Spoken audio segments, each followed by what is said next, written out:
Welcome to A1 TV Telugu news. Vijayawada జిల్లాలో పట్టభద్రుల శాసన మండలి అభ్యర్థి ఆలపాటి రాజేంద్ర ప్రసాద్ గెలుపునకు ప్రతి ఒక్కరూ కృషి చేయాలని మాజీ మంత్రి చిలకలూరుపేట ఎమ్మెల్యే ప్రత్తిపాటి పుల్లారావును కలిసి గ్రాడ్యుయేట్ ఎమ్మెల్సీ ఎన్నికల్లో అనుసరించాల్సిన వ్యూహంపై రాష్ట్ర environment management corporation chairman Polamreddy Dinesh Reddy చర్చించారు. ఈ సందర్భంగా దినేష్ రెడ్డి మాట్లాడుతూ గ్రాడ్యుయేట్ ఎమ్మెల్సీ ఎన్నికల్లో ఓటు హక్కు నమోదు చేసుకుని వాళ్ళని అవగాహన కల్పిస్తూ నమోదు చేయాల్సిందిగా సూచించారు. అదేవిధంగా కూటమి పార్టీలు టీడీపీ, జనసేన, బీజేపీ నాయకులు, కార్యకర్తలు సమిష్టిగా కార్యాచరణ సిద్ధం చేసుకుని ప్రతి ఒక్కరూ మొదటి ప్రాధాన్యత ఓటు హక్కు మాత్రమే వేసేలా చూడాలని తమ అభిప్రాయాన్ని తెలియజేశారు. ఎందుకంటే ఓటర్ చూస్తుంటే కొద్దిగా తక్కువగానే అనిపిస్తున్నాయి. ముందుగా మనము ఓట్లని చేర్చుకుంటే మనకు పడే ఓట్లు చేర్చుకునే ప్రక్రియని మనము ఒక ఫోకస్ గ్రూప్ ని ఏర్పాటు చేసుకొని కొంచెం చదువుకున్న వ్యక్తుల్ని ఏర్పాటు చేసుకొని మనకు సంబంధించిన కాలేజీలు కానివ్వండి, అలానే ఏదైనా స్టూడెంట్ యూనియన్స్ ఉంటే ఆ స్టూడెంట్ యూనియన్స్ ని అప్రోచ్ అవ్వడం కానివ్వండి, ఇవన్నీ చేస్తూ ముందు ఓట్లని చేర్చుకునే ప్రక్రియ ఇంకా మనకి సమయం ఉంది కాబట్టి దాని మీద ప్రథమంగా మనం ఫోకస్ పెట్టాలని చెప్పి ఈ సందర్భంగా ఇక్కడ ఉన్న ముఖ్య నాయకులు అందరూ కూడా నేను కోరుతున్నాను.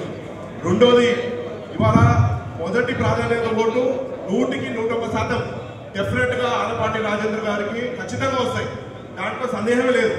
అయితే ఇవాళ రెండో ఓటే మనకి కీలకం. మనకి సంబంధించిన కూటమి నాయకులు కానివ్వండి, ఆ కూటమి గ్రాడ్యుయేట్స్ ఎవరైతే ఉన్నారో ఖచ్చితంగా వాళ్ళందరికీ చెప్పాల్సింది ఏంటంటే వాళ్ళందరూ ఎవరు కూడా రెండో ఓటు వేయకూడదు. మొదటి ఒక్క ఓటే వేయాలి, అది ఆలపాటి రాజేంద్ర ప్రసాద్ గారికే వేయాలి. రెండో ఓటు అనేది మనం మాత్రం ఎవరు కూడా మన కూటమికి సంబంధించిన అది తెలుగుదేశం పార్టీ కానివ్వండి, జనసేన కానివ్వండి, అలానే బీజేపీ కానివ్వండి, గ్రాడ్యుయేట్స్ ఎవరైతే ఉన్నారో రెండో ఓటు ఎవరు కూడా వేయద్దు. అయితే మన ఫోకస్ ఏంటంటే మనకి రెండో ఓటు ఎక్కడి నుంచి వస్తుంది అనేది ఖచ్చితంగా మనం ఫోకస్ చేయాలి.